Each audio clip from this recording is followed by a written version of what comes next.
ಕ್ಷಮಿಸಿ. ಈಗ ಶಿಲ್ಪಾ ಹೆಗ್ಡೆ ಅವರ ಕಿರು ಪರಿಚಯ ಮಾಡಿಕೊಡ್ತೇನೆ. ಶಿಲ್ಪಾ ಮೂಲತಃ ಉತ್ತರ ಕನ್ನಡದ ಸಿರ್ಸಿಯ ಹತ್ತಿರ ಇರುವ ವಾನಹಳ್ಳಿ ಊರಿನವರು.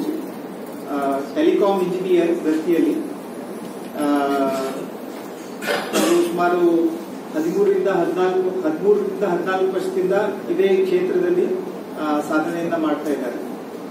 ಕೆಲಸದ ಹೊರತಾಗಿ ಸಾಹಸ ಕ್ರೀಡೆಗಳಲ್ಲಿ ಮತ್ತು ಸಾಹಸ ಕ್ರಿಯೆಯಲ್ಲಿ ತೊಡಗುವುದು ಇವರ ಒಂದು ಹವ್ಯಾಸ. ಅವರಿಗೆ ಚಿಕ್ಕಂದಿನಿಂದನೂ ಏನಾದರೂ ಒಂದು ಮಹತ್ತರವಾದ ಸಾಧನೆ ಮಾಡಬೇಕು, ದೇಹವನ್ನು ಸರಿಯಾಗಿ ದಂಡಿಸಬೇಕು ಎನ್ನುವ ಒಂದು ಅಭಿಲಾಷೆ ಮೊದಲಿಂದನೂ ಇತ್ತು. ಸೊ ಈ ನಿಟ್ಟಿನಲ್ಲಿ ಸುಮಾರು ಲಾಸ್ಟ್ 8ರಿಂದ 10 ವರ್ಷದಿಂದ ಅವರು ಯಾವುದೇ ತರಹದ ಅವರಿಗೆ ಹೆಚ್ಚಾಗಿ ಪರ್ವತಗಳ ಬಗ್ಗೆ ವಿಶೇಷ ವ್ಯಾಮೋಹ. ಸುಮಾರು 8ರಿಂದ 10 ಚಾಲನೆಗಳನ್ನ ಮಾಡಿದ್ದಾರೆ ಪರ್ವತಗಳಲ್ಲಿ. ಹಾಗೂ ಲೇಹ್ ಮತ್ತು ಲಡಾಖ್ ಮಧ್ಯೆ ಇರುವ 14,000 ಅಡಿ ಎತ್ತರದ ಪಾಸ್ನಲ್ಲಿ 5 ದಿನಗಳ ಸತತ ಸೈಕ್ಲಿಂಗ್ ಯಾನವನ್ನ ಮಾಡಿ ಮುಗಿಸಿದ್ದಾರೆ. ಬಹಳ ಕಡಿಮೆ ಜನ ಈ ಒಂದು ಸಾಹಸವನ್ನ ಮಾಡಿದ್ದಾರೆ. ಹಾಗೂ ಪರಿಣಿತ ಓಟಗಾರರು ಸುಮಾರು 7ರಿಂದ 8 ಮ್ಯಾರಥಾನ್ ಓಟಗಳನ್ನ ಬೇರೆ ಬೇರೆ ದೇಶದ ವಿವಿಧೆಡೆಗಳಲ್ಲಿ ಮಾಡಿ ಮುಗಿಸಿದ್ದಾರೆ. ಆದರೆ ವಿಶೇಷವಾಗಿ ಲಡಾಖ್ ಮ್ಯಾರಥಾನ್ ಇದನ್ನ ಅವರು ಹಿಂದಿನ ವರ್ಷ ಪೂರ್ತಿಗೊಳಿಸಿದರು. ಲಡಾಖ್ ಮ್ಯಾರಥಾನ್ ಅಂದ್ರೆ ಅದನ್ನ ಓಡುವುದು ಎಲ್ಲ ಹವ್ಯಾಸಿ ಓಟಗಾರರ ಒಂದು ಕನಸು. ಈಗ ಹೇಗೆ ನಮ್ಗೆ ಕಾಶಿಗೆ ಹೋಗ್ಬೇಕಂತ ಒಂದು ಕನಸಿರುತ್ತೆ, ಹಾಗೆ ಹವ್ಯಾಸಿ ಓಟಗಾರರಿಗೆ ಲಡಾಖ್ನಲ್ಲಿ ಓಟವನ್ನ ಪೂರ್ತಿಗೊಳಿಸಬೇಕು ಅನ್ನೋದು ಒಂದು ಕನಸು. ಹಾಗೂ ಆದ್ರೆ ಲಡಾಖ್ನಲ್ಲಿ ಓಡುವುದು ಅಂದ್ರೆ ಅದೊಂದು ಬಹಳ ದುರ್ಗಮವಾದ ಹಾಡು. ಸುಮಾರು ಒಂದು ವರ್ಷಗಳ ಕಾಲ ಸತತ ಪರಿಶ್ರಮವನ್ನ ಮಾಡಬೇಕು. ಬೆಳಗ್ಗೆ 3ರಿಂದ 4 ಗಂಟೆಗೆ ಎದ್ದು ಚಳಿಯಲ್ಲಿ ಓಡಿ ದೇಹವನ್ನ ಉರಿಗೊಳಿಸಬೇಕು. ಹಾಗೂ ವಾಯುಭಾರ ಕಡಿಮೆ ಇರುವುದರಿಂದ ಅಂತಹ ಒಂದು ಆಲ್ಟಿಟ್ಯೂಡ್ಗೆ ಒಗ್ಗಿಕೊಂಡು ತಯಾರಿಯನ್ನ ನಡೆಸಬೇಕಾಗ್ತದೆ. ಅದಕ್ಕೆ ಅಕ್ಲಮಟೈಸೇಷನ್ ಅಂತ ಹೇಳ್ತಾರೆ. ಬಹಳಷ್ಟು ಮೊದಲೇ ಅಲ್ಲಿ ಹೋಗಿ ಸರಿಯಾದ ತಯಾರಿಯನ್ನು ನಡೆಸಿ ಅದು 12ರಿಂದ 13,000 ಅಡಿ ಎತ್ತರ ಇರುವುದರಿಂದ, ಸಮುದ್ರ ಮಟ್ಟದಿಂದ 12ರಿಂದ 13,000 ಅಡಿ ಎತ್ತರ ಇರುವುದರಿಂದ ಬಹಳಷ್ಟು ಕಡಿಮೆ ಜನ ಇಂತಹ ಒಂದು ಸಾಹಸಕ್ಕೆ, ಹುಚ್ಚು ಸಾಹಸಕ್ಕೆ ಕೈ ಹಾಕ್ತಾರೆ. ಆದ್ರೆ ಇವರು ಆ ಒಂದು ಸಾಹಸವನ್ನ ಬಹಳ ನಿಷ್ಠೆಯಿಂದ ಕೈಗೆತ್ತಿಕೊಂಡು ಮಾಡಿ ಮುಗಿಸಿದ್ದಾರೆ. ಇವರು ಹೀಗೆ ಇಂತಹ ಇನ್ನೂ ಸಾಧನೆಗಳನ್ನ ಮುಂದೆ ಮಾಡ್ತಾ ಇರಲಿ. ಇವರ ಕನಸಿನ ಓಟ ಇನ್ನೂ ಮತ್ತು ಉತ್ಸಾಹದಿಂದ ಮುಂದುವರಿಯಲಿ. ನಮ್ಮೆಲ್ಲರಿಗೂ ಇವರು ಪ್ರೇರಣೆಯಾಗಲಿ. ಹಾಗೂ ಇವರಿಂದ ಪ್ರೇರಣೆಯನ್ನ ಪಡೆದು ಬಹಳಷ್ಟು ಜನ ಹೆಣ್ಣು ಮಕ್ಕಳು ಈ ಎಲ್ಲಾ ಕ್ಷೇತ್ರಗಳಲ್ಲಿ ಮುಂದೆ ಬರೆಯಲಿ ಅಂತ ನಾನು ಹಾರೈಸಿ ಶಿಲ್ಪಾ ಹೆಗ್ಡೆ ಅವರಿಗೆ ಶುಭ ಕೋರ್ತೇನೆ.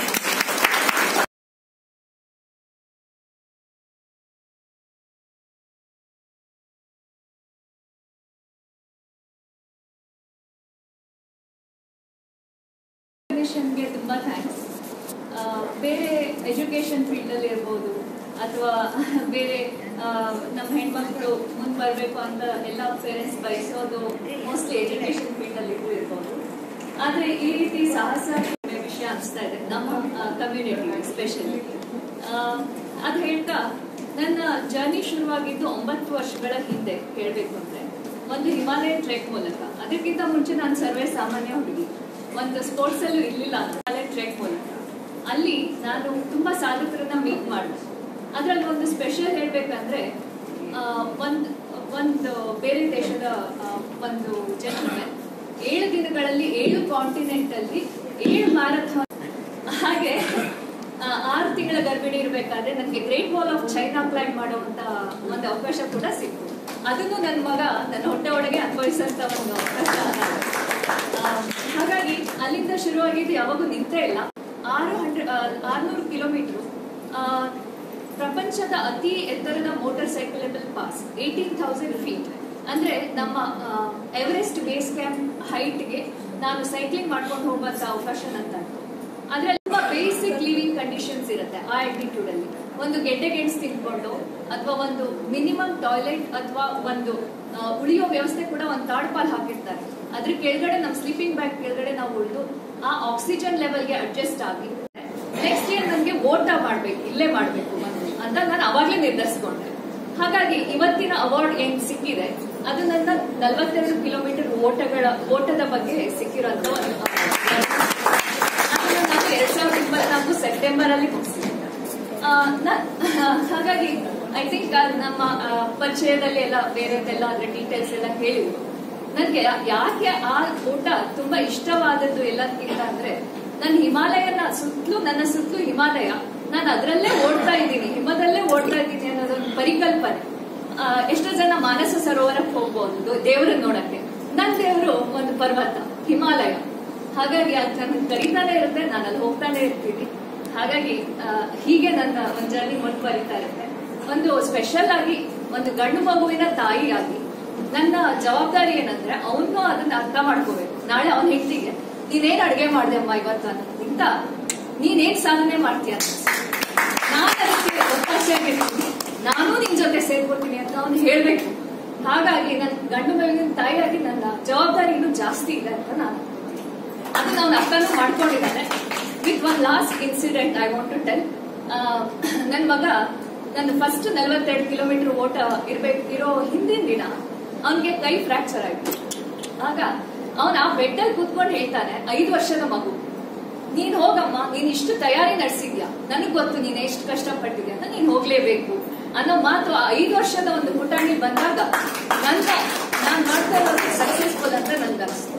ಹಾಗಾಗಿ ಎಲ್ಲರೂ ನಿಮ್ಮ ಆಸೆ ಏನಿದೆ, ಬಯಕೆ ಏನಿದೆ, ಅದನ್ನ ತುಂಬಾ ನಿಷ್ಠೆಯಿಂದ, ಡಿಸಿಪ್ಲಿನ್ ಇಂದ ಎಲ್ಲರಿಗೂ ತೋರಿಸ್ಕೊಡೋವಾಗ್ಲಿ ಮುಂದುವರಿಲಿ.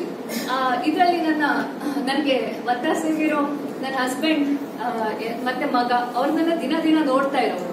ಹಾಗಾಗಿ ಅವ್ರಿಗೆ ತುಂಬಾ ಥ್ಯಾಂಕ್ಸ್ ಹೇಳಕ್ ಇಷ್ಟಪಡ್ತೀನಿ. ನಮ್ಮ ಅತ್ತೆ ಮಾಮನೂ ಇದ್ದಾರೆ, ಅವರು ಕೂಡ ಇದರಲ್ಲೆಲ್ಲ ತುಂಬಾ ಪ್ರೋತ್ಸಾಹಿಸಿದ್ದಾರೆ. ನಮ್ಮ ಅಮ್ಮ ಅಪ್ಪ, ನಮ್ಮ ಅಣ್ಣ ಇಲ್ಲಿದ್ದಾರೆ, ಅವರು ಕೂಡ ಒಂದು ಸಾಹಸಿ ಓಟಗಾರನೇ, ನನಗಿಂತ ತುಂಬಾ ಸಾಧನೆ ಮಾಡಿದ್ದಾರೆ. ಹಾಗಾಗಿ ನಮ್ಮ ಅಪ್ಪ ಅಮ್ಮ ಎಲ್ಲ, ನಮ್ಮ ಇಡೀ ಫ್ಯಾಮಿಲಿ ಕೂಡ ಇದಕ್ಕೆ ಒತ್ತಾಸೆ. ಎಲ್ಲರಿಗೂ ಇದೇ ತರ ಸಿಗ್ಲಿ, ಹಾಗೆ ಸಪೋರ್ಟ್ ಎಲ್ಲ ಸಿಗ್ಲಿ ಅಂತ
ನನ್ನ ಹೆಸರು ಪಾರ್ವತಿ ಟಿವಟ್.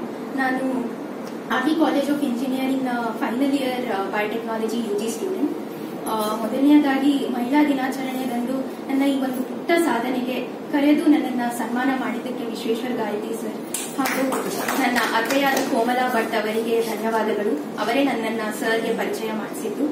ಮತ್ತೆ ನನ್ನ ತಂದೆ ತಾಯಿ ಹಾಗೂ ನನ್ನ ಬಂಧು ಬಳಗ ಎಲ್ಲರಿಗೂ ಧನ್ಯವಾದಗಳು. ಮತ್ತೆ RV SAT ಅನ್ನೋದು ರಿಯಾಲಿಟಿ ಆಗೋದಕ್ಕೆ ಕಾರಣ ನಮ್ಮ college, RV college of engineering, ನಮ್ಮ RSST ಟ್ರಸ್ಟ್, ಅಂದ್ರೆ ನಮಗೆ ಫಂಡಿಂಗ್ ಕೊಟ್ಟಂತ RSST ಟ್ರಸ್ಟ್, ಹಾಗೂ ನಮ್ಮ ಪ್ರಾಂಶುಪಾಲರಾದ KS ಸುಬ್ರಹ್ಮಣ್ಯ ಸರ್ ಹಾಗೂ ನಮ್ಮ ಫ್ಯಾಕಲ್ಟಿ ಕೋಆರ್ಡಿನೇಟರ್ಸ್ ಆದ ಡಾಕ್ಟರ್ ರವೀಂದ್ರ ಎಸ್ ಕುಲಕರ್ಣಿ ಹಾಗೂ ಡಾಕ್ಟರ್ PN ನಾಗರಾಜು, ಇವರೆಲ್ಲರಿಗೂ ನನ್ನ ಧನ್ಯವಾದಗಳು. RV SAT ಭಾರತದ ಮೊದಲ ಮೈಕ್ರೋಬಯಾಲಜಿಕಲ್ ಪೇಲೋಡ್ ಆಗಿದ್ದು, ನಮ್ಮ ಗುರಿ ಆಬ್ಲಿಗೇಟ್ ಗಟ್ ಬ್ಯಾಕ್ಟೀರಿಯಾ, ಅಂದರೆ ಆಕ್ಸಿಜನ್ ಇಲ್ಲದೆ ಹೇಗೆ ಒಂದು ಬ್ಯಾಕ್ಟೀರಿಯಾ ಮೈಕ್ರೋಗ್ರಾವಿಟಿ ಕಂಡೀಷನ್ಸ್ ಅಲ್ಲಿ ಹೇಗೆ ಅದರ ಬೆಳವಣಿಗೆ ಆಗುತ್ತೆ ಅನ್ನೋದು ನಾವು ಸ್ಟಡಿ ಮಾಡ್ತಾ ಇದ್ವಿ. ಸೊ ನಮ್ಮ ಒಂದು ಬ್ಯಾಕ್ಟೀರಿಯಾದ ಹೆಸರು ಬ್ಯಾಕ್ಟೀರಿಯಾಯ್ಡ್ಸ್ ಥೀಟಾ ಅಯೋಟಾ ಒಮಿಕ್ರಾನ್. ಸೊ ಇದರ ಬೆಳವಣಿಗೆ ಮೈಕ್ರೋಗ್ರಾವಿಟಿ ಕಂಡೀಷನ್ಸ್ ಅಲ್ಲಿ ಹೇಗಾಗುತ್ತೆ ಅನ್ನೋದು ಅಂತ ನೋಡೋದು ನಮ್ಮ ಒಂದು ಮುಖ್ಯ ಗುರಿಯಾಗಿತ್ತು. ಇದರ ಮುಂದೆ ಇದರಿಂದ ನಮಗೆ ನಾಸಾ, ಇಸ್ರೋ ಅಥವಾ ಮುಂತಾದ ಒಂದು ಡಿಫರೆಂಟ್ ಏಜೆನ್ಸೀಸ್ಗೆ ನಮ್ಮ ಒಂದು ಡೇಟಾ ಹೆಲ್ಪ್ ಆಗುತ್ತೆ. ಸ್ಪೇಸ್ ಮೆಡಿಸಿನ್ಗಾಗಿರ್ಬೋದು, ಸ್ಪೇಸ್ ಟ್ರಾವೆಲ್ಗಾಗಿರ್ಬೋದು, ಇದೆಲ್ಲ ನಮ್ಮ ಒಂದು ಎಕ್ಸ್ಪೆರಿಮೆಂಟ್ ಇಂದ ಅವರಿಗೆ ಒಂದು ಸಣ್ಣ ಸ್ಟೆಪ್ಪಿಂಗ್ ಸ್ಟೋನ್ ಆಗುತ್ತೆ. ಸೊ ಎಲ್ಲರಿಗೂ ಧನ್ಯವಾದಗಳು ನನಗೆ ಸನ್ಮಾನ ಮಾಡಿದ್ದಕ್ಕಾಗಿ ಮತ್ತು ನನ್ನ ಜರ್ನಿಯಲ್ಲಿ ಇರೋದಕ್ಕಾಗಿ. ನನಗೆ ಬಯೋಟೆಕ್ನಾಲಜಿ ಹಾಗೂ ಆಸ್ಟ್ರೋಬಯಾಲಜಿ ಇದರಲ್ಲಿ ಮುಂದುವರಿಯಬೇಕೆಂಬ ಆಸಕ್ತಿ ಇದೆ. ಎಲ್ಲರಿಗೂ ಧನ್ಯವಾದ.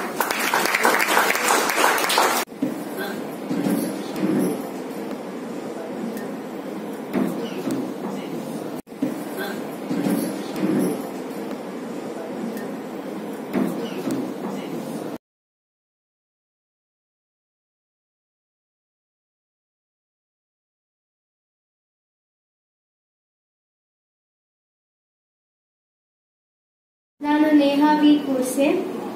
ಎಲ್ಲರಿಗೂ ಮಹಿಳಾ ದಿನಾಚರಣೆಯ ಶುಭಾಶಯಗಳು. ಇಂದು ಇಲ್ಲಿ ಈ ಎಲ್ಲ ಸಾಧಕರ ಮುಂದೆ, ಸಾಧಕರ ಜೊತೆ ಮತ್ತೆ ನಿಮ್ಮೆಲ್ಲ ಹಿರಿಯರ ಮುಂದೆ ನನ್ನ ಈ ಪುಟ್ಟ ಪ್ರತಿಭೆಯನ್ನ ಗುರುತಿಸಿದ್ದಕ್ಕೆ ತುಂಬಾ ಧನ್ಯವಾದಗಳು. ಈ ನನ್ನ ಪುಟ್ಟ ಪ್ರತಿಭೆಯ ಕಾರಣ ನನ್ನ ಅಪ್ಪ, ಅಮ್ಮ, ಅಣ್ಣ ಇವರೆಲ್ಲ ಪ್ರೋತ್ಸಾಹ. ಇದರಿಂದ ನಾನು ಇಷ್ಟು ಮಾಡಕ್ ಸಾಧ್ಯ ಆಗಿದೆ. ನೀವೆಲ್ಲರೂ ಯೋಗ ಮಾಡಿ ಮತ್ತೆ ಯೋಗ ಓಡಿಸಿ.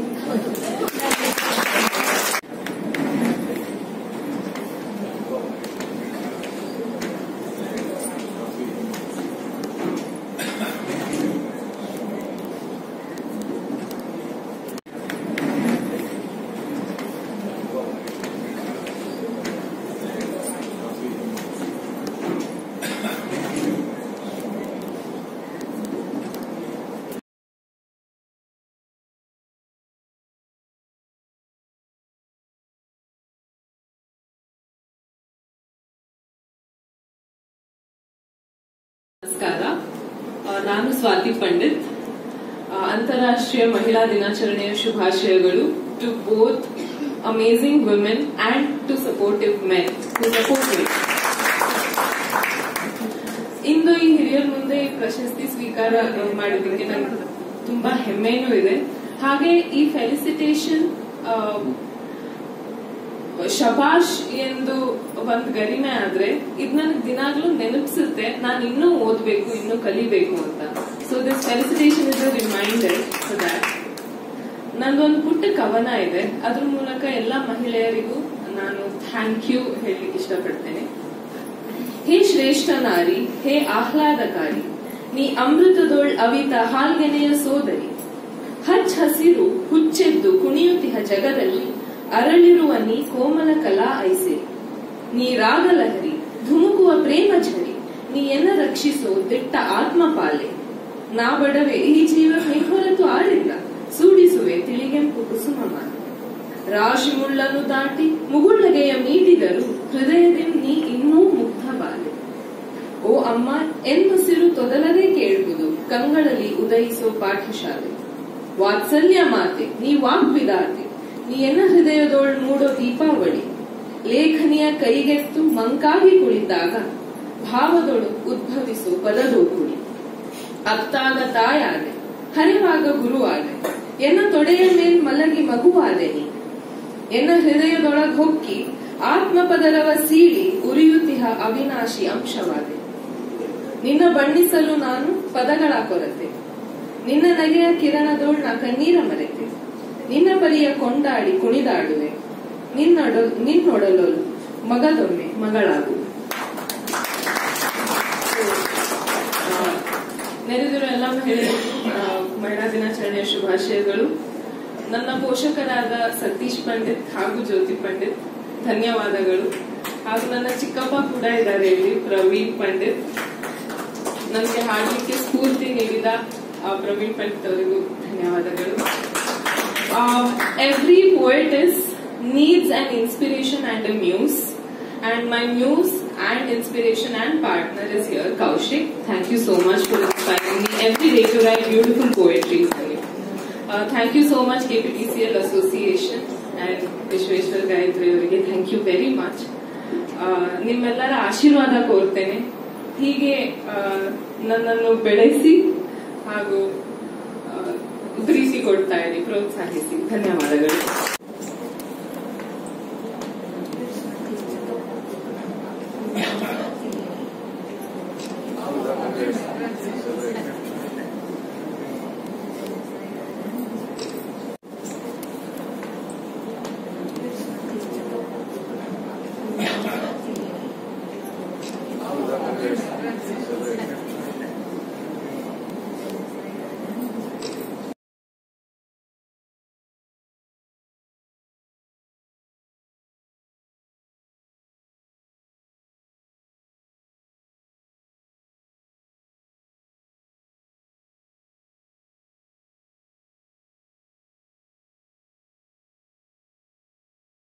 ಆಮೇಲೆ ನಮ್ಮ ಗುರುಪ್ರಸಾದ್ ಸರ್ ನಾವು ಬಹಳಷ್ಟು ಮಂದಿ IAS IPS ಆಫೀಸರ್ಗಳಿಗೆ ಮೆಂಟರ್ ಆಗಿ ಮಾಡಿ ಕೆಲಸ ಮಾಡಿ ಸಹಾಯ ಮಾಡಿದ್ದೀನಿ ಅಂತ ಅಂದರು.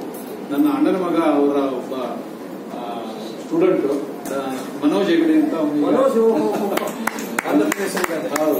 ಹೆಗಡೆ ಈಗ ಆಂಧ್ರ ಪ್ರದೇಶದಲ್ಲಿ ರಾಜಪೇಟೆಯಲ್ಲಿ ಅಸಿಸ್ಟೆಂಟ್ ಸೂಪರಿಂಟೆಂಡೆಂಟ್ ಆಫ್ ಪೊಲೀಸ್ ಆಗಿ 2022ನೇ ಬ್ಯಾಚಿನ IPS ಆಫೀಸರ್. ಈ ಸಂದರ್ಭದಲ್ಲಿ ನಮ್ಮ ತಮ್ಮನ ಮಗಳಿಗೆ ಒಂದು ಸನ್ಮಾನ ಮಾಡಿದ್ದಕ್ಕಾಗಿ ನಮ್ಮ ತಮ್ಮನ ಹಾಗೂ ರಕ್ಷಾಳ ಪರವಾಗಿ ತಮ್ಮನ ಕುಟುಂಬದ ಪರವಾಗಿ ತಮ್ಮೆಲ್ಲರಿಗೂ ಅನಂತ ಕೃತಜ್ಞತೆಗಳನ್ನು ಸಲ್ಲಿಸುತ್ತೆ. ಧನ್ಯವಾದ. ಎಲ್ರಿಗೂ ನಮಸ್ಕಾರ. ಇವತ್ತಿನ ಮಹಿಳಾ ದಿನಾಚರಣೆಯ ಶುಭಾಶಯಗಳು.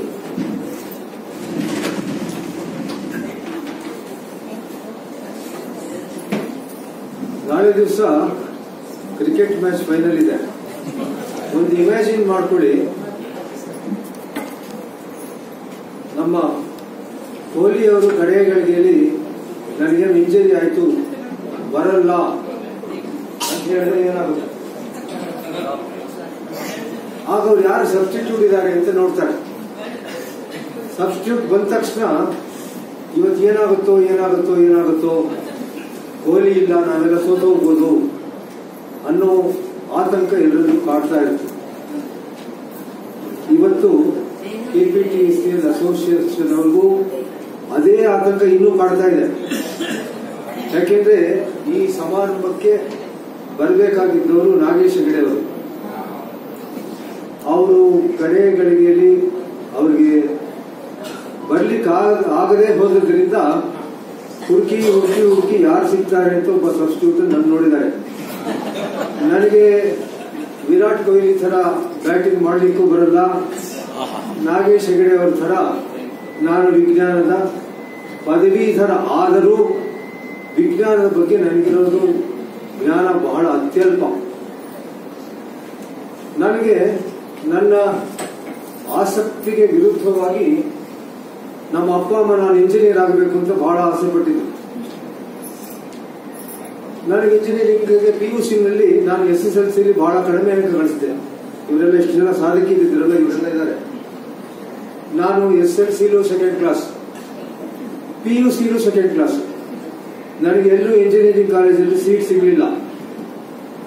MS ರಾಮಯ್ಯ ಕಾಲೇಜಿನಲ್ಲಿ ನನಗೆ ಸೀಟ್ ಕೊಡ್ತೀನಿ ಅಂದ್ರು, 30,000 ರೂಪಾಯಿ ಡೊನೇಷನ್ ಕೊಡ್ತೀನಿ ಅಂತ ಕೇಳಿದ್ರು.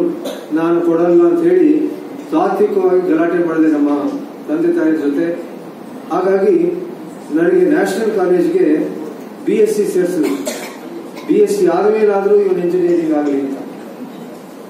ನಮ್ಮ ಕಾಲೇಜಿನ ಪ್ರಾಂಶುಪಾಲರು ಡಾಕ್ಟರ್ H. ನರಸಿಂಹಯ್ಯ ಅಂತ ಹೇಳಿ ಬಹಳ ದೊಡ್ಡ ವಿಜ್ಞಾನಿ.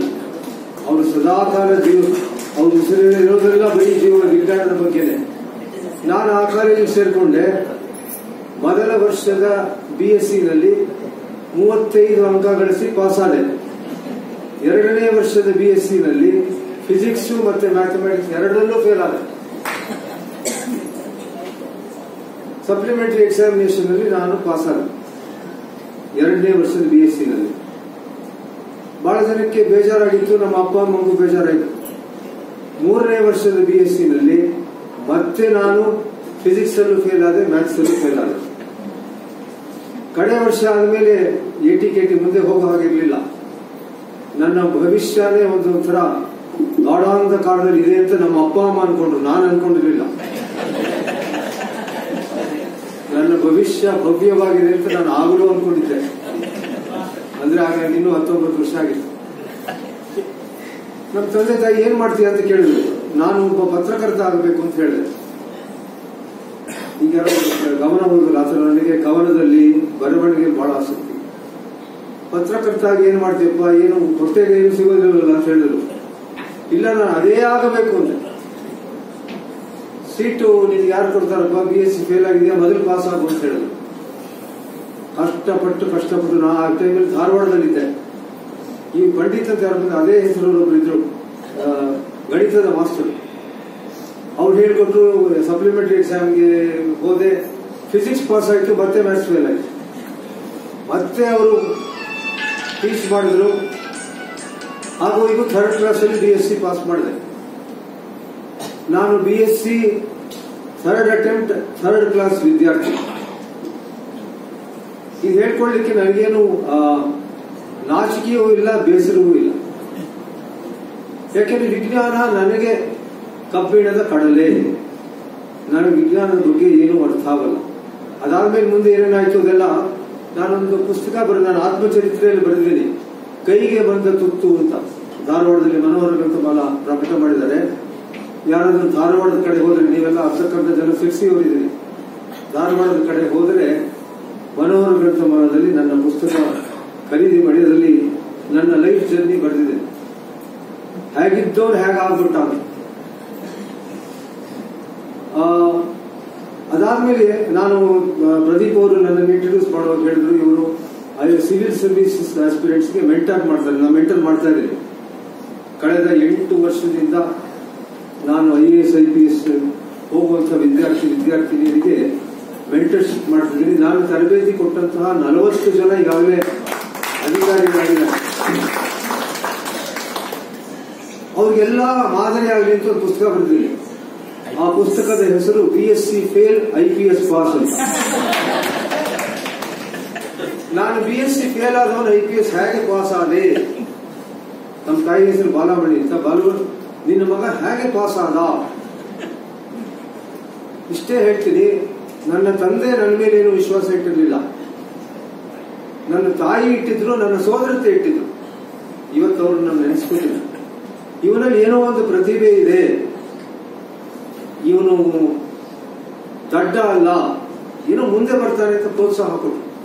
ಈಗ ಈ ಸಾಧಕಿಯರಲ್ಲಿ ಮಾತಾಡಿದ್ರಲ್ಲ, ಯಾರೇ ಏನೇ ಸಾಧನೆ ಮಾಡಬೇಕಾದ್ರೂ ಅದರ ಹಿಂದೆ ಒಬ್ಬಳು ಹೆಣ್ಣಿದ್ದಾಳೆ.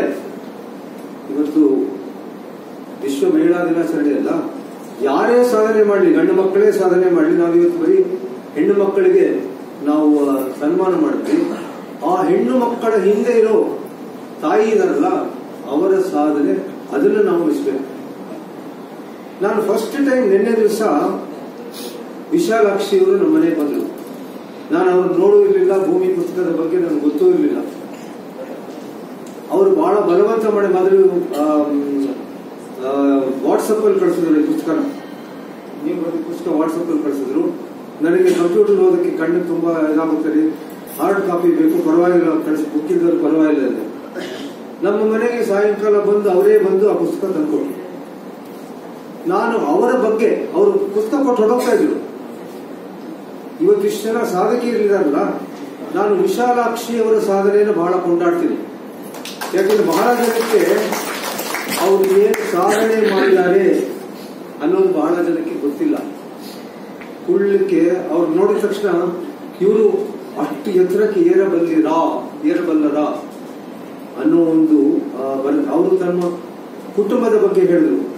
ಬಹಳ ಆಶ್ಚರ್ಯ ಏನಾಯ್ತಂದ್ರೆ, ನಾನು ಓದಿದ ಶಾಲೆಯಲ್ಲಿ ನನಗೆ ಕಲಿಸಿದ ಸಂಸ್ಕೃತ ಶಿಕ್ಷಕರು ಅವರ ಪತಿಯವರ ಸೋದರ ರಾಮಚಂದ್ರ ಶರ್ಮ ತ್ಯಾಗಲಿ ಅಂತ ಹೇಳಿ ಮೊನ್ನೆ ತೀರ್ಕೊಂಡ್ರು. ಅವರು ವಿಶಾಲಾಕ್ಷಿ ಅವರ ಬ್ರದರ್ ಇಲ್ಲ. ಅವರು ನನಗೆ ಮೊಟ್ಟ ಮೊದಲ ದಿವಸ ನನ್ನ ಶಾಲೆಗೆ ಬಂದಿದ್ದು ಅವ್ರ ನೆನಪಿದೆ. ಅವ್ರ ಕುಟುಂಬ, ನಾನು ಎಲ್ಲಿದ್ದೀರಿ ಏನು ಅಂತೆಲ್ಲ ಕೇಳಿದೆ. ಅವರು ತಮ್ಮ 2 ಹೆಣ್ಣು ಮಕ್ಕಳ ಬಗ್ಗೆ ಮಾತಾಡಿದ್ರು. ಆ ಹೆಣ್ಣು ಮಕ್ಕಳಿಗೆ ಈಗಾಗಲೇ ಕೊಟ್ಟಿರ್ಬೇಕಿಲ್ಲಿ ಇಲ್ಲಿ ಪ್ರಶಸ್ತಿ ಕೊಟ್ಟಿರಬೇಕು. ಅವರ ಸಾಧನೆಯನ್ನು ಕೇಳಿ ನಾನು ದಂಗು ಬಡ್ಬೋದೆ. ಬಹಳ ಅರ್ಜೆಂಟಲ್ಲಿ ನಮ್ಮನೆಯಿಂದ ಹೊರಟೋಗ್ತೀನಿ ಅಂತ ಹೇಳಿದ್ರು ವಿಶಾಲಾಕ್ಷಿ. ಇಲ್ಲ ಎಲ್ಲ ಕೂತ್ಕೊಳ್ಳಿ ಅಂತ ಹೇಳಿ ಮಾತಾಡಿಸಿ ಅವರು ತಮ್ಮ ಪತಿಯನ್ನು ಕಳೆದುಕೊಂಡ ನಂತರವೂ ಒಬ್ಬಂಟಿಗಳಾಗಿ ಆ ಒಂದು ಭೂಮಿ ಪ್ರಕಾಶನವನ್ನ ಏನು ನಡೆಸ್ತಾ ಇದ್ದಾರೆ, ಅವರ ಸಾಧನೆಗೆ ನಾವು ಮೆಚ್ಚಲೇಬೇಕು.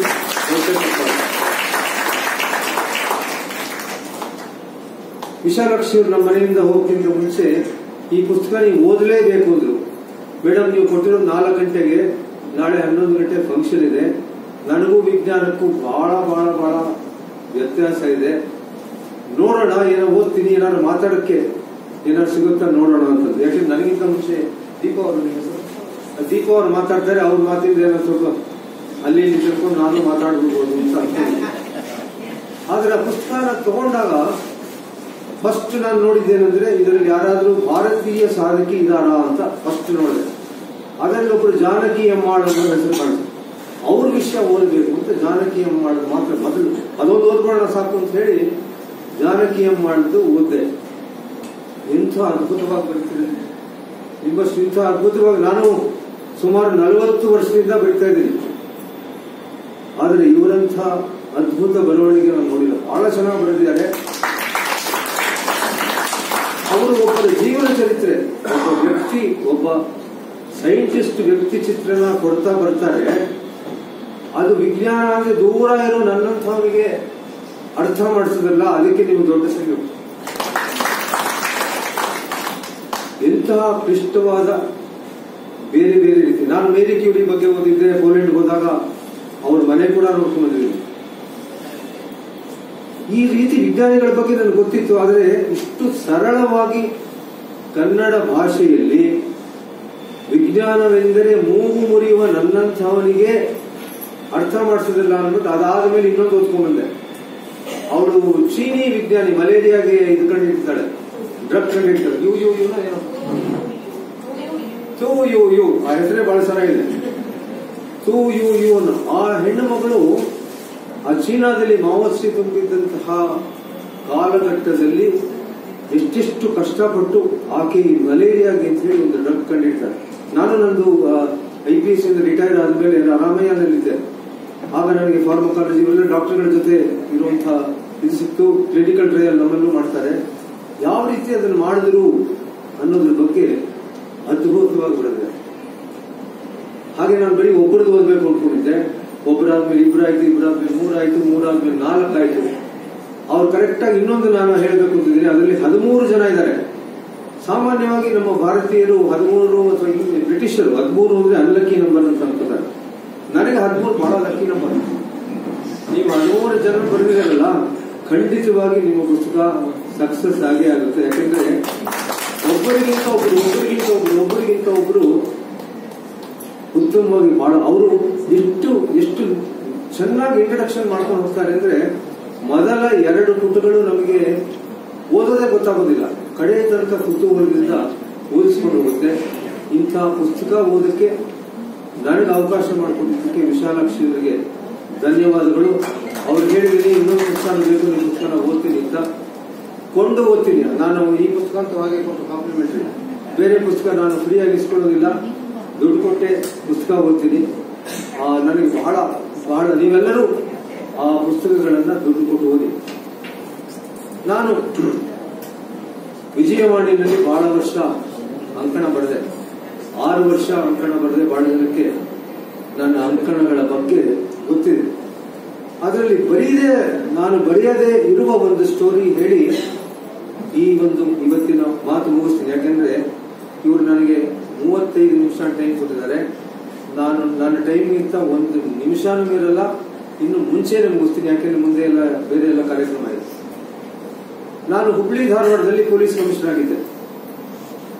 ನಾನು ಕಲ್ತಿದ್ದು ಧಾರವಾಡದಲ್ಲಿ MA ಲಿಟರೇಚರ್ ಮಾಡಿದೆ. ನಿಮ್ಮ ಸಿರ್ಸಿ, ಸಿದ್ದಾಪುರ, ಉತ್ತರ ಕನ್ನಡದವರು ಬಹಳ ಜನ ನನ್ನ ಪರಿಚಯ. ಉತ್ತರ ಕನ್ನಡಕ್ಕೆ ನಾನು ಪ್ರತಿ ವರ್ಷನೂ 3 ಸಲ ಹೋಗ್ತೀನಿ. ಪ್ರತಿ ವರ್ಷನೂ ಎಲ್ಲಾ ಜಾಗಗಳು ನನಗೆ ಪರಿಚಯ ಇದೆ. ಹೀಗಾಗಿ ಅದು ಎಸ್ಪೆಷಲಿ ಹೊನ್ನಾವರ, ಕುಮಟಾ ಆ ಕಡೆ ಜಾಸ್ತಿ ಹೋಗ್ತೀನಿ. ನೀವೆಲ್ಲ ಸಿರ್ಸಿ ಕಡೆಯವರು ಜಾಸ್ತಿ ಸಿರ್ಸಿ ಕಡೆ ಹೋಗಲ್ಲ. ಉತ್ತರ ಕನ್ನಡದಲ್ಲಿ ನನ್ನ ಇದಕ್ಕಿಂತ ನಾನು ಹೇಳೋದಕ್ಕಿಂತ ಮುಂಚೆ ಈಗ ತಟ್ಟನೆ ನೆನಪಾಯ್ತು, ಉತ್ತರ ಕನ್ನಡದ ಒಂದು ಹೊಸ ನನಗೆ ಕೇಳಿ ಬಂದು ಒಂದು ಹೇಳ್ಬಿಡ್ತೀನಿ. ಉತ್ತರ ಕನ್ನಡದ ಜನ ಈಗ ಹೆಣ್ಣು ಸಿಗ್ತಿಲ್ಲ ಅಂತ ಬಹಳ ಬೇಸರ ಮಾಡ್ಕೊಂಡಿದ್ದಾರೆ. ಅದು ಯಾಕೆ ಅಂತ ಇಲ್ಲಿ ಗೊತ್ತಾಯ್ತು. ಎಲ್ಲ ಸಾಧನೆ ಮಾಡಿ ಮಾಡಿ ಎಲ್ಲ ತಮ್ಮ ವಿಷಯಗಳತ್ತ ಅವರು ತಮ್ಮ ಏನು ಸಾಧನೆ ಮಾಡಬೇಕು ಅದರತ್ತ ಬಹಳ ಗಮನ ಹರಿಸಿ, ಹಾಗಾಗಿ ಅವರಿಗೆ ಕುಟುಂಬದ ಜೊತೆ ಸಂಸಾರಕ್ಕೆ ಅವ್ರಿಗೂ ಟೈಮ್ ಇಲ್ಲ. ಹೀಗಾಗಿ ಬಂದವರೆಲ್ಲ ಬೆಂಗಳೂರು ಬಂದವರೆಲ್ಲ ಸಾಫ್ಟ್ವೇರ್ ಅಂತ ಬಂದು ಸಿರ್ಸಿಯಿಂದಾನೆ 100 ಜನ ಬಂದ್ಬಿಟ್ಟಿದ್ದಾರೆ ಬೆಂಗಳೂರಿಗೆ. ಎಲ್ಲರೂ ಈಗ ಏನ್ ಹೆಣ್ಸಿಗ್ಲಿಲ್ಲ ಅಂತ ವಾಪಸ್ ಹೋಗ್ತಿದ್ದಾರೆ. ಅಲ್ಲಿ ಅವರು ಸಿರ್ಸಿ ಸಿದ್ದಾಪುರ ಕಡೆಯವರು ನಿಮ್ ಮಗ ಏನ್ ಮಾಡ್ತಾನೆ ಅಂತ ಕೇಳ್ತಾನಂತೆ. ಅವನು ಅಡಿಕೆ ತೋಟದಲ್ಲಿದ್ದಾನೆ, ತೋಟದಲ್ಲಿದ್ರೆ ನಾವು ಮದುವೆನೇ ಮಾಡ್ಕೊಳ್ಳಲ್ಲ ಅಂತ ಹೇಳಿದಾನೆ. ಹಾಗಾಗಿ ಎಲ್ಲರೂ ಬೆಂಗಳೂರು ಬರ್ತಾ ಇದ್ದಾರೆ. ಇದೊಂದು ಆಕ್ಚುಲಿ ಆಗುತ್ತಿರುವಂತಹ ಇದು ಹೆಣ್ಣು ಮಕ್ಕಳ ದಿನಾಚರಣೆ ದಿವಸ ನಾವೊಂದು ಕಥೆಯನ್ನ ಹೇಳ್ತೀನಿ. ನಿಜವಾಗಿ ನಡೆದ ಘಟನೆ ಇದು. ನೀವು ಚಿಂತನೆ ಮಾಡಲಿಕ್ಕೆ ನಿಮಗೆ ಹೇಳ್ತಿದ್ದೀನಿ. ನಾನು ಹುಬ್ಳಿ ಧಾರವಾಡ ಪೊಲೀಸ್ ಕಮಿಷನರ್ ಆಗಿದ್ದಂತಹ ಸಮಯದಲ್ಲಿ ಕರ್ನಾಟಕ ಮೆಡಿಕಲ್ ಕಾಲೇಜ್ ಆಸ್ಪತ್ರೆಗೆ ಒಂದು ರೇಪ್ ಕೇಸ್ ರಿಪೋರ್ಟ್ ಆಯಿತು, ಅತ್ಯಾಚಾರದ ಪ್ರಕರಣ ರಿಪೋರ್ಟ್ ಆಯಿತು. ನಾನೊಬ್ಬ ಹಿರಿಯ ಪೊಲೀಸ್ ಅಧಿಕಾರಿಯಾಗಿ ಆ ಒಂದು ಪ್ರಕರಣ ಏನು ಅಂತ ಕೇಳಲಿಕ್ಕೆ, ಸಂತ್ರಸ್ತೆ ಯಾರು ಅಂತ ಕೇಳಲಿಕ್ಕೆ ಹೋಗಿದ್ದೆ. ಸಂತ್ರಸ್ತೆ 10ನೇ ತರಗತಿಯ ಒಬ್ಬ ಬಾಲಕಿ. ಆಕೆ KMCಯ ಮಂಚದ ಮೇಲೆ ಅವಳು ಮಲ್ಕೊಂಡಿದ್ಲು. ಅವಳ ಪಕ್ಕದಲ್ಲಿ ಅವಳ ತಾಯಿ ಇದ್ಲು. ಹೇಗಾಯ್ತು, ಯಾರು ಮಾಡಿದ್ರು ಅತ್ಯಾಚಾರ, ಏನಾಯ್ತು ಎಲ್ಲ ವಿಚಾರಿಸುವಾಗ ನನಗೆ ತಿಳಿದು ಬಂದಂತಹ ಆಘಾತಕರ ಸಂಗತಿ ಎಂದರೆ ಅವಳ ತಂದೆಯೇ ಅವಳನ್ನು ಅತ್ಯಾಚಾರ ಮಾಡಿದ. ಅವಳ ತಂದೆ ಒಬ್ಬ ಮೆಕ್ಯಾನಿಕ್ ಆಗಿದ್ದ. ಧಾರವಾಡದಲ್ಲಿ ಒಂದು ಸಣ್ಣ ಮೋಟರ್ ಗ್ಯಾರೇಜ್ ನಡೆಸ್ತಾ ಇದ್ದ. ಆತನೇ ಒಂದು ರಾತ್ರಿ ಕುಡಿದು ಬಂದು ತನ್ನ ಮಗಳ ಮೇಲೆ ಈ ರೀತಿ ಅತ್ಯಾಚಾರ ಮಾಡಿದ. ನನಗೆ ಬಹಳ ಸಿಟ್ಟು ಬಂತು. ಒಬ್ಬ ತಂದೆಯ ಮೇಲೆ ಈ ರೀತಿ ಮಾಡಿದ್ನಲ್ಲ ಅಂತ ಹೇಳಿ ತಕ್ಷಣವೇ ನಾನು ಪೊಲೀಸ್ ಅಧಿಕಾರಿಗಳಿಗೆ ಆ ವ್ಯಕ್ತಿಯನ್ನು ಇಮಿಡಿಯೇಟ್ಲಿ ಹಿಡ್ಕೊಂಡ್ ಬರಬೇಕು, ಅವನಿಗೆ ಶಿಕ್ಷೆ ಕೊಡಬೇಕು ಅಂತ ಹೇಳಿದೆ.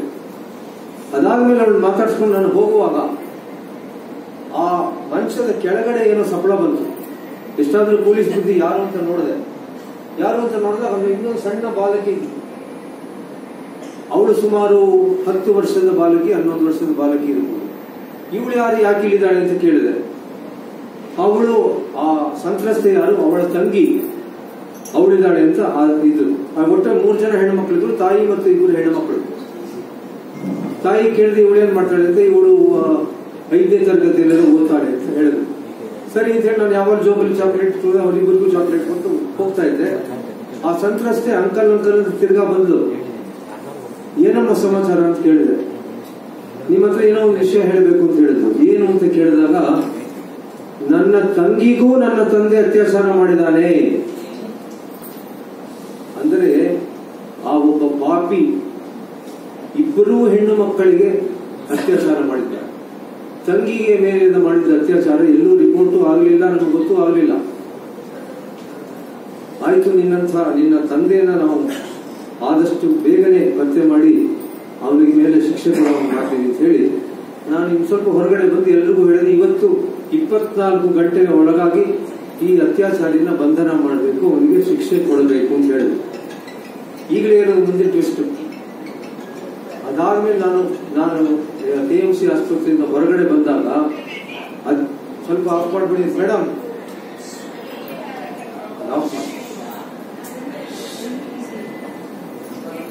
ಆಫ್ ಮಾಡಿದೆ. ಇಲ್ಲ, ಹೊರಗಡೆ ಹೋಗಿ ಮಾತಾಡಿ ಮೇಡಮ್.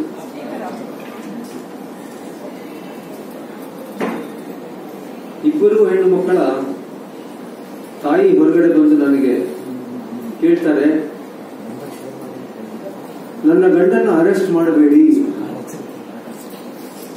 ಆ ತಾಯಿ ತನ್ನ 2 ಮಕ್ಕಳಿಗೆ ಅತ್ಯಾಚಾರ ಮಾಡದಂತಹ ತನ್ನ ಗಂಡನಿಗೆ ಬಂಧನ ಮಾಡಬೇಡಿ ಅಂತ ನಾನು ಕೇಳ್ಕೊಳ್ತಾಳೆ.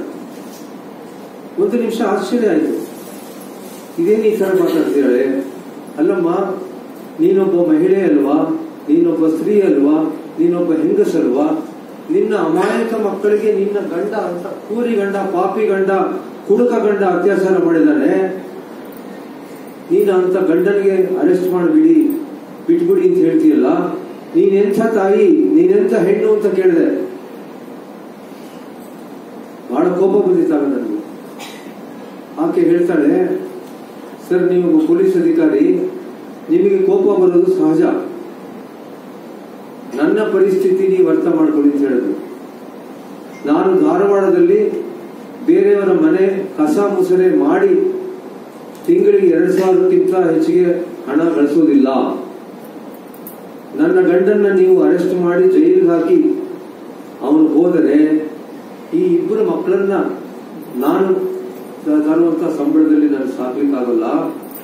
ಈ ಇಬ್ಬರು ಹೆಣ್ಣು ಮಕ್ಕಳು ಎಲ್ಲಿಗೆ ಹೋಗ್ತಾರೆ, ಅವರ ಗತಿ ಏನಾಗುತ್ತೆ ವಿಚಾರ ಮಾಡಿ ನೋಡಿ. ನಾನು ಹೇಳಿದ ಅಲ್ಲವ, ನಿನ್ನ ಮಕ್ಕಳಿಗೆ ಹೀಗೆ ಮಾಡಿದ್ದಾರೆ, ನಿನ್ನ ಗಂಡನಿಗೆ ನಾವು ಶಿಕ್ಷೆ ಕೊಡದೆ ಅವನಿಗೆ ಕ್ಷಮೆ ಕೊಡಬಹುದು ಅಂತ. ಸಾಮಾಜಿಕ ಪರಿಸ್ಥಿತಿ, ನನ್ನ ಪರಿಸ್ಥಿತಿ ನೀವು ನೋಡಿ.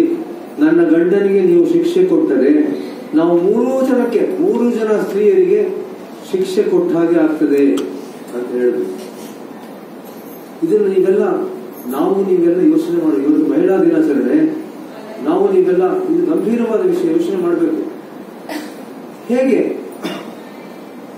ಮಹಿಳೆಯರು ಸಬಲೀಕರಣ ಆಗದೆ ಹೋದರೆ, ಎಲ್ಲಿಯವರೆಗೆ ಮಹಿಳೆಯರು ಕೇವಲ ಪುರುಷನ ಮೇಲೆಯೇ ಅವಲಂಬಿತರಾದರೆ, ಈಗ ಇವರೆಲ್ಲ ಸಾಧಕಿಯರುವರೆಲ್ಲ ಬರ್ದಿರಲ್ಲ, ಅವರು ತಮ್ಮ ಕಾಲ ಮೇಲೆ ತಾವು ನಿಂತ್ಕೊಳ್ಳುವಾಗ ಮಾತ್ರ ಅವರಿಗೆ ಜೀವನದಲ್ಲಿ ಆಗುವಂತಹ ಎಲ್ಲವನ್ನು ಎದುರಿಸುವ ಆತ್ಮಸ್ಥೈರ್ಯ ಬರುತ್ತೆ. ಅದೇನೂ ಇಲ್ಲದೆ ಹೋದ್ರೆ ಈ ರೀತಿ ಧಾರವಾಡದ ಆ ಹೆಣ್ಣು ಮಗಳು ಕಡೆಗೆ ಏನ್ ಮಾಡಿದ್ರು ಗೊತ್ತಾ, ಅವಳು ಕೋರ್ಟಲ್ಲಿ ಹೋಗಿ ಸಾಕ್ಷ್ಯನೇ ಕೊಡ್ಲಿಲ್ಲ, ಅಕ್ವಿಟ್ ಆಗೋಯ್ತು. ಅವನು ಕೋರ್ಟಲ್ಲಿ ಅಕ್ವಿಟ್. ಬಹಳ ದುಃಖ ಆಗುತ್ತೆ ನನಗೆ. ಹೆಣ್ಣು ಮಕ್ಕಳ ಮೇಲೆ ಈ ತರ ಅನ್ಯಾಯಗಳು ನಡೀತಾ ಇದೆ. ನಾನು ಪೊಲೀಸವನಾಗಿದ್ದು, ಕಾಕಿ ಬಟ್ಟೆ ಧರಿಸಿದ್ದು, ಅವರ ಮೇಲೆ ಏನು ನ್ಯಾಯ ಕೊಡ್ಲಿಕ್ಕೆ ಆಗಲಿಲ್ವಲ್ಲ ಅಂತ ನಾನು ನ್ಯಾಯ ಕೊಡಿಸಿದ ನ್ಯಾಯಾಧೀಶರು ಅವರಿಗೆ ಜೈಲಿಗೆ ಹಾಕಿದ್ರೆ ಏನು ಅಂತ ಯೋಚನೆ ಮಾಡ್ತೀನಿ. ಬೇಸರ ಆಗುತ್ತೆ. ಇದು ವಸ್ತುಸ್ಥಿತಿ. ಈ ತರ ಸ್ಥಿತಿ ಬರಬೇಕಾಗದಿರಬೇಕಾದರೆ ಇವತ್ತು ನಾವು 5 ಮಂದಿ ಹೆಣ್ಣು ಮಕ್ಕಳಿಗೆ ಸನ್ಮಾನ ಮಾಡೋದಲ್ಲ, ಆ ಹೆಣ್ಣು ಮಕ್ಕಳು 100 ಜನಕ್ಕೆ ಮಾದರಿ ಆಗಬೇಕು. ನಾವು ಯಾರ ಮೇಲೂ ಅವಲಂಬಿತರಾಗುವುದಿಲ್ಲ. ನಾವು ನಮ್ಮ ಸ್ವಂತ ಕಾಲ ಮೇಲೆ ನಿಲ್ತೀವಿ, ನಮ್ಮ ಶಕ್ತಿ ಮೇಲೆ ನಿಲ್ತೀವಿ. ನಾವು ನಮ್ಮ ಸ್ವಂತ ಪರಿಶ್ರಮದಿಂದ ನಾವು ಮುಂದೆ ಬರೀತೀವಿ ಅಂತ ಅವರು ಡಿಟರ್ಮಿನ್ ಮಾಡ್ಕೋಬೇಕು. ಇಲ್ಲದೆ ಹೋದರೆ ಇವಳು ಹೇಳಿದ್ರಲ್ಲ, ಇವಳು ಹಿಮಾಲಯ ಪರ್ವತಾರೋಹಿ, ಅವಳು ಹೇಳಿದಾಗೆ ಹೊಟ್ಟೆನಲ್ಲಿ ಮಗ ಇರುವಾಗಲೇ ಮಗನಿಗೆ ಹೆಣ್ಣು ಮಕ್ಕಳ ಬಗ್ಗೆ ಸಂವೇದನೆ ಇರೋ ಹಾಗೆ ಮಾಡಬೇಕು. ಆ ತರ ಪಾಪಿ ಇರೋ ತರ ಮಾಡಬೇಡಮ್ಮ. ಮಕ್ಕಳಿಗೆ, ಹೆಣ್ಣು ಮಕ್ಕಳ ಮೇಲೆ ಚಿಕ್ಕ ವಯಸ್ಸಿನಿಂದಲೇ ಹೆಣ್ಣು ಮಕ್ಕಳ ಮೇಲೆ ಮರ್ಯಾದೆಗಳು ಕಲಿಸಬೇಕು. ಯಾವಾಗ ನಾವು ಗಂಡಸರಿಗೆ, ಸ್ತ್ರೀ ಎಲ್ಲ ನಾವೆಲ್ಲ ಏನೇನೋ ಭಾಷೆಗಳಲ್ಲಿ ಹೇಳ್ತೀವಿ, ನಮ್ಮ ವೇದದಲ್ಲಿದೆ, ಪುರಾಣದಲ್ಲಿದೆ, ಎತ್ತು ನಾರ್ಯಸ್ತು ಪೂಜ್ಯಂತೆ ತತ್ ರಮ್ಯಂತೆ ದೇವತಾ ಇತ್ಯಾದಿ ಭಾಷಣ ಹೊಡೆಯಕ್ಕೆ. ಆದರೆ ನಿಜವಾಗಲೂ ಒಬ್ಬ ಪುರುಷ ಒಬ್ಬ ಹೆಣ್ಣನ್ನ ಮರ್ಯಾದೆ ಕೊಟ್ಟು ಆಗುವಂಥದ್ದಾದರೆ ಅದು ಮಾಡಬೇಕಾದ ಕೆಲಸ ನೀವೇ. ಮಗು ಗರ್ಭದಲ್ಲಿರುವಾಗಿಂದಲೂ ಹೆಣ್ಣು ಮಕ್ಕಳ ಮೇಲೆ ಒಳ್ಳೆ ಹೇಳ್ತಾ ಇದ್ರೆ, ಹೆಣ್ಣು ಮಕ್ಕಳ ಬಗ್ಗೆ ಗಂಡಸರಿಗೆ ತಿರಸ್ಕಾರ, ತಾತ್ಸಾರ, ಕೀಳು ಮನೋಭಾವ ಬರದ ಹಾಗೆ ಅವರು ಎಲ್ಲರಂತೆ ಅಂತ ನೀವು ಮಾಡಿದ್ರೆ, ಆಗ ಈ ವಿಶ್ವ ಮಹಿಳಾ ದಿನಾಚರಣೆ ಇದೆಯಲ್ಲ, 144, 174 ಹೇಳೋದು ನಂಬರ್ ಇಂದ ಏನು ಪ್ರಯೋಜನ ಇಲ್ಲ. ಸಾರ್ಥಕತೆ ಬರಬೇಕು. ಆ ಸಾರ್ಥಕತೆ ಆಗಲಿ ಅಂತ ಹೇಳಿ ಇಲ್ಲಿ ನನ್ನ ಕರ್ಕೊಂಡ್ ಬಂದಿದ್ದಕ್ಕೆ ನಾನು KPTCL ನಿವೃತ್ತ ಲೆಕ್ಕಾಧಿಕಾರಿಗಳ ಸಂಘದ ಎಲ್ಲರಿಗೂ ನಾನು ವಂದನೆಗಳನ್ನು ಸಲ್ಲಿಸ್ತೀನಿ. I hope I have been a good substitute for Nagesh Hegde. ನಮಸ್ಕಾರ.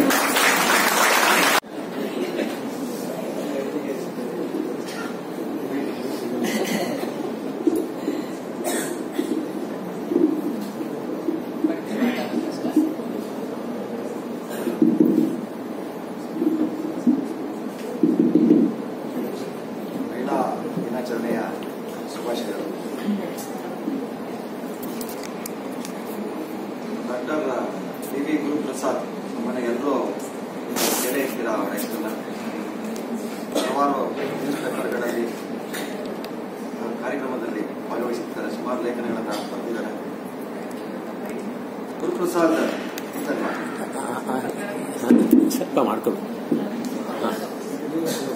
ಗುರುಪ್ರಸಾದ್ ಅವರು BSc ಪದವಿಯನ್ನು ಬೆಂಗಳೂರು ವಿಶ್ವವಿದ್ಯಾಲಯದಿಂದ ಪಡೆದು ಇಂಗ್ಲಿಷ್ ಲಿಟರೇಚರ್ನಲ್ಲಿ ಮಾಸ್ಟರ್ಸ್ ಅನ್ನು ಸಹ ಪಡೆದಿರುತ್ತಾರೆ.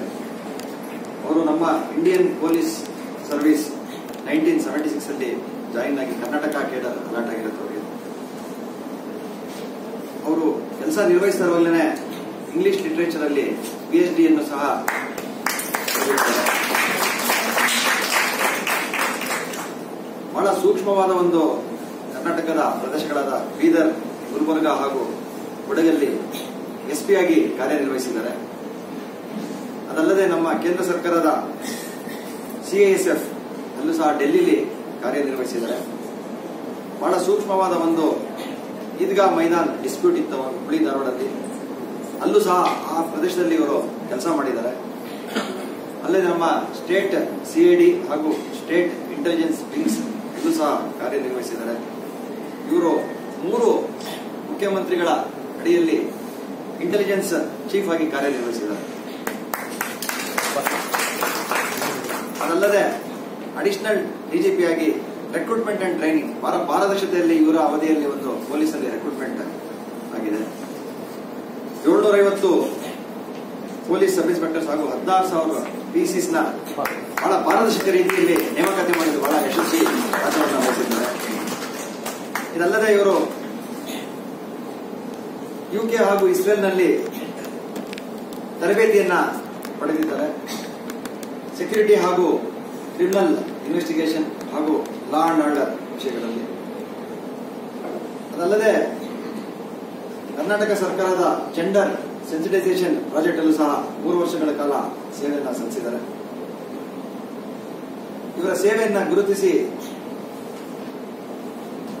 ರಾಷ್ಟ್ರಪತಿ ಪೊಲೀಸ್ ಮೆಡಲ್ ಸಹ ಗುರುಪ್ರಸಾದ್ ಅವರಿಗೆ ಕೊಟ್ಟಿದ್ದಾರೆ. ನಿರ್ದೇಶಕರು traffic and security and vigilance Karnataka state road transport corporation ಅಲ್ಲೂ ಸಹ ಕಾರ್ಯನಿರ್ವಹಿಸಿದ್ದಾರೆ. ಇವರ ಅವಧಿಯಲ್ಲಿ KSRTC ನಮ್ಮ KPTC ಹೆಂಗೆ ಸ್ಪ್ಲಿಟ್ ಆಯಿತು ಅದೇ ತರ KSRTC ಡಿಫರೆಂಟ್ ಕಾರ್ಪೊರೇಷನ್ ಸ್ಪ್ಲಿಟ್ ಆಗೋದ್ರಲ್ಲಿ ಒಂದು ಮಹತ್ವವಾದ ಒಂದು ಪಾತ್ರವನ್ನು ವಹಿಸಿದ್ದಾರೆ. ಹೌದೌದು ನಾನು ಕಾರಣ.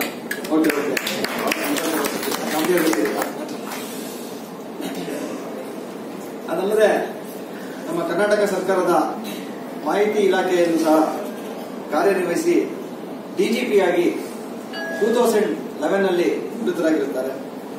ನಿವೃತ್ತಿಯ ನಂತರ MS Ramaiah group of institutions ಅಲ್ಲಿ CEO ಆಗಿ 7 ವರ್ಷಗಳ ಕಾಲ ಸೇವೆ ಸಲ್ಲಿಸಿದ್ದಾರೆ.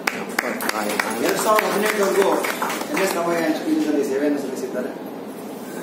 ಇವರು ಹಲವಾರು ವಿಶ್ವವಿದ್ಯಾನಿಲಯದಲ್ಲಿ ಉಪನ್ಯಾಸ ನೀಡಲು ಹೋಗ್ತಾ ಇದ್ದಾರೆ. Visiting professor of criminology Rani Chennamma university Belagavi regular ಆಗಿ ಹೋಗ್ತಾ ಇರ್ತಾರೆ. ಅದಲ್ಲದೆ ಅವರು ಒಂದು ರೆಕಗ್ನೈಸ್ಡ್ ಟ್ರೈನರ್, ನಮ್ಮ ಭಾರತ ಸರ್ಕಾರದ ಒಂದು ರೆಕಗ್ನೈಸ್ಡ್ ಟ್ರೈನರ್ ಕೂಡ. ನಮ್ಮ ಸಿವಿಲ್ ಸರ್ವಿಸಸ್ ಯಾರು ಅಭ್ಯರ್ಥಿಗಳಿದ್ದಾರೆ ಅವ್ರಿಗೂ ಸಹ ಇವರು ಒಂಥರ ಮೆಂಟರ್ಸ್ ಅಂತ ಹೇಳ್ಬೋದು. ಸೊ ಇವರು ಯಾರನ್ನ ಮೆಂಟರ್ ಮಾಡ್ಯಾರೋ ಎಲ್ಲ ಇವತ್ತು ಎಷ್ಟೋ ಜನ IPS IAS ಆಫೀಸರ್ಗಳು ಆಗಿದ್ದಾರೆ. ಬಹಳ ಸ್ಫೂರ್ತಿದಾಯಕ ಭಾಷಣಕಾರರು ನಮ್ಮ ಡಾಕ್ಟರ್ DV ಗುರುಪ್ರಸಾದ್ ಅವರು. ಇದಲ್ಲೇ ಸುಮಾರು ಲೇಖನಗಳನ್ನ ಬುಕ್ಸ್ ಅನ್ನ ಮತ್ತೆ ಈವರೆಗೂ ಒಂದು 96 ಬುಕ್ಸ್ ಅನ್ನ ಕನ್ನಡ ಹಾಗೂ ಇಂಗ್ಲಿಷ್ ನಲ್ಲಿ ಗುರುಪ್ರಸಾದ್ ಅವರು ಬರೆದಿದ್ದಾರೆ. ಅದಲ್ಲದೆ ಹಲವಾರು ಸಾಹಿತ್ಯ ಉತ್ಸವಗಳಲ್ಲಿ ಭಾಷಣಗಾರರಾಗಿ ಇವ್ರನ್ನ ಕರೆದು ಇವರು ಒಳ್ಳೆ ಭಾಷಣ ಮಾಡ್ತಾರೆ ಅಂತ ಅವ್ರನ್ನ ಸುಮಾರು ಸಾಹಿತ್ಯ ಉತ್ಸವಗಳಲ್ಲಿ ಭಾಗವಹಿಸಿದ್ದಾರೆ. ಬರೀ ಇಲ್ಲೇ ಅಲ್ಲ, ಹಲವಾರು ಕಂಟ್ರೀಸ್ ಅಲ್ಲೂ ಸಹ ಇವರು ಇದರ ಸಾಹಿತ್ಯ ಉತ್ಸವಗಳಲ್ಲಿ ಭಾಗವಹಿಸಿದ್ದಾರೆ. ಸೊ ಇವರ ಒಂದು ಹವ್ಯಾಸ ಏನಂದ್ರೆ ಟ್ರಾವೆಲಿಂಗ್, ಆದಷ್ಟು ಟ್ರಾವೆಲ್ ಮಾಡೋದೇ ಒಂದು ಹವ್ಯಾಸ.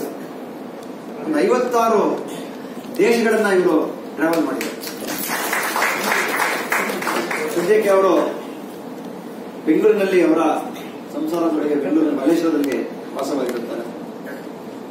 ಸೊ ಸಾರ್ನ ಒಂದು ಇಂಟ್ರೊಡ್ಯೂಸ್ ಮಾಡೋಕ್ಕೆ ನನಗೆ ಅವಕಾಶವನ್ನ ನೀಡಿದ ನಮ್ಮ ಕೆಪಿಟಿಸಿಎಲ್ ಅಕೌಂಟ್ಸ್ ಆಫೀಸರ್ ಅಸೋಸಿಯೇಷನ್ ಹಾಗೂ ಗಾಯತ್ರಿ ಅವರಿಗೆ ವಂದನೆಗಳನ್ನ ಸಲ್ಲಿಸ್ತಾ ಇದ್ದೀನಿ.